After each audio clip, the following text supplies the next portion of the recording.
Governments ఏ వచ్చినా ఒకటి మాకు ఏంటంటే ఈ మిడిల్ క్లాస్ వాళ్ళకి లోవర్ మిడిల్ క్లాస్ వాళ్ళకి ఏంటంటే చదువు అది ఫీజులు కానీ అది కానీ చాలా ఎక్స్పెన్సివ్ అయిపోతున్నాయి.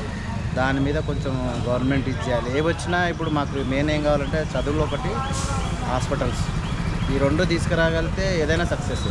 మిగతా పథకాలు అవి ఇవి ఏం అవసరం లేదు. ఎవరి పని వాళ్ళు చేసుకొని బతుకుతారు.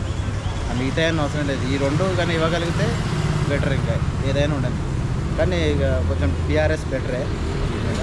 ఇంకా వీటి మీద కొంచెం చేస్తే ఇంకా బాగుంటుందని. కులగణనం అంటున్నారు కదా, క్యాస్ట్ సెన్సస్, కులాల్లో క్యాస్ట్ అంటూ ఏం లేదండి. ఇప్పుడు క్యాస్ట్ ఎలా కాదు. ఇప్పుడు ఎలా అంటే ఎవరైతే కష్టపడి వచ్చారో వాళ్ళకి విలువ ఇవ్వాలి.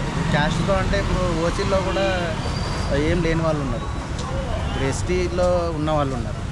సమస్య అది కాదు. కష్టపడ్డోడికి అవకాశం ఇస్తే డెవలప్మెంట్ బాగుంటుంది అన్నమాట. కానీ కష్టపడ్డోడికి ఏదో కూర్చున్నోడికి 20-30 మార్కులు వచ్చినోడికి 90 మార్కులు వచ్చినోడికి ఇవ్వకుండా 20 మార్కులు ఇస్తే ఆడి వల్ల ఉపయోగం లేదు. వేస్ట్. ఏదో డబ్బులు కట్టి ఆ రకంగా వస్తారు అన్నట్టు. దానివల్ల ఉపయోగం లేదు. ఇంకేమైనా పథకాలు అందుతున్నాయా? మాకు గృహలక్ష్మి అయితే ఇది గృహజ్యోతి వస్తుంది. గృహజ్యోతి మాకు ఇంకంతే మిగతా ఏం లేదు. లోకల్ కదా, ఇంకంత ఒక్కటే వస్తుంది. ఇంకేమైనా గవర్నమెంట్ నుంచి ఇది చేస్తే బాగుంటుంది, అది చేస్తే బాగుంటుంది అనుకుంటారు కదా, ఏది చేస్తే బాగుంటుందని మీ అభిప్రాయం? ఏం లేదండి. ఇక గవర్నమెంట్ ఏమి చేయదు. జస్ట్ చదువు ఒకటి, పిల్లలకి హై క్లాస్ స్టడీస్ చదవలేకపోతుంది. ఇంటర్మీడియట్ వాళ్ళు ఎట్లా వెళ్ళాలంటే ఇప్పుడు ఐఐటి కానీ ఒకటి ఎంసెట్ ఇట్లా ఐఐటి చదవాలంటే గవర్నమెంట్ కాలేజీలో లేవు. ఇప్పుడు ప్రైవేట్కి వెళ్తేనేమో మినిమం 50-60 వేలు, 1,00,000, 2 లక్షలు వీటి మీద తీసుకొస్తే ఇప్పుడు లో మిడిల్ క్లాస్ వాడు కూడా చదువుకుంటేనే దేశం బాగుపడుతుంది.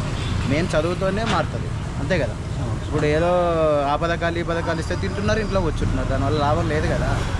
ఏది ఇవ్వాలో అది ఇస్తేనే ముందుకెళ్తాం మనం. లేకపోతే అంతకుమించి ఏం లేదు.